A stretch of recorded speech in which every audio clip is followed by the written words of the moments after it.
Let's do an intro to intubation. For those people that are not nurses or students, like, have you ever wondered about like the process about like intubating somebody, which is aka putting them on life support and putting them on a mechanical ventilation? And we're gonna discuss that process, the equipment, and our little bedside tales here, right?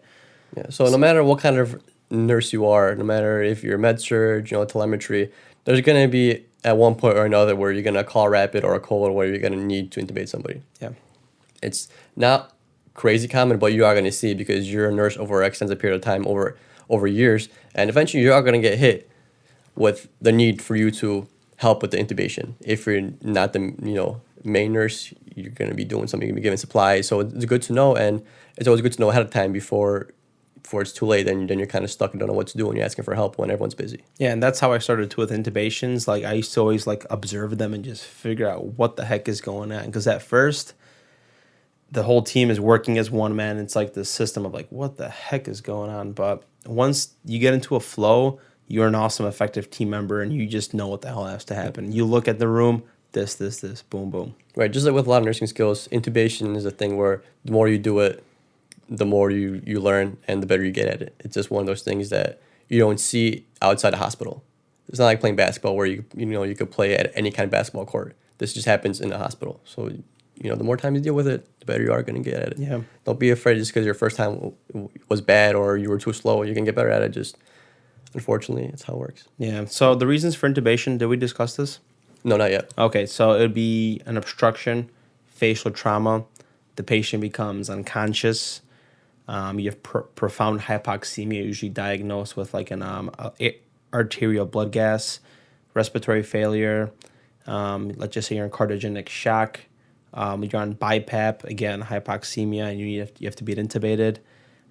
Also, after surgery, sometimes you get intubated for procedures, and they have a hard time extubating, so they might come to you already intubated, and you're going to do the weaning process. Right. Not all intubations are emergent. Right. When you go get your tonsils pulled out or you go for, a stent placement, those are elective intubations.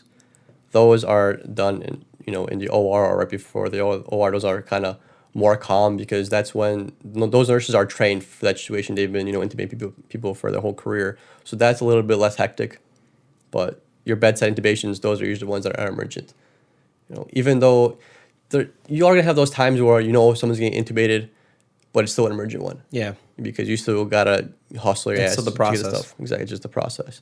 And then you have those patients that, like Matt said, are on BiPAP. It's just not working out. You're doing their blood gases, and they're just keeping acidotic. Even though they're completely with it, their numbers look like shit.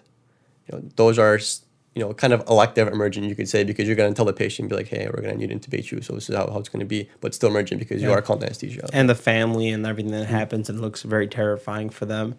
And the kit, that's the go-to kit, is a rapid sequence intubation, guys. So sometimes it's a different color. Ours is a nice little case, looks like a pencil case with red top, and it has like a little clip for, patency, whatever. And it has your awesome meds that you need in order to intubate. Yeah, ours is like big, like one of those like construction boxes where you keep the tools at. Okay, we have that too for like the different ET tube sizes. Yeah, and things. same. Yeah, we just have everything in that box, and then we just bring that box. But for us, usually anesthesia brings their own stuff. Okay. So it's really convenient. So what do you think are like the clinical signs of like an intubation? Well, like I said before, the blood gas is sort of acidotic, so pH is less than 7.35, and it's not improving. Bicarbs, compensating, so it's high.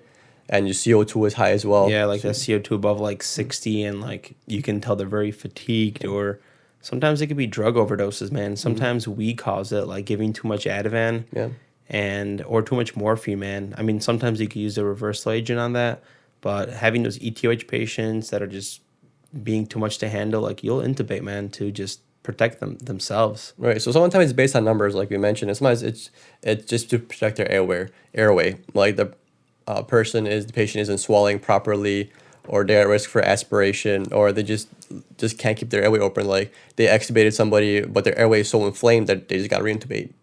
And so there's certain diseases, like, what's it called? I'm not sure what it's called, but where your tonsils swell up and you need emergent intubation. I don't know that word. I forgot what it's, hyper or something, I don't know. But it's where tonsils swell up, and you need, a lot of kids have it. Okay. Where they need emergent intubation at the hospital because it just closes up, and then they deal with it with antibiotics. But yeah, so a lot of times it's numbers based, and like you said, person might feel fine, might be fine, but their numbers are just crummy.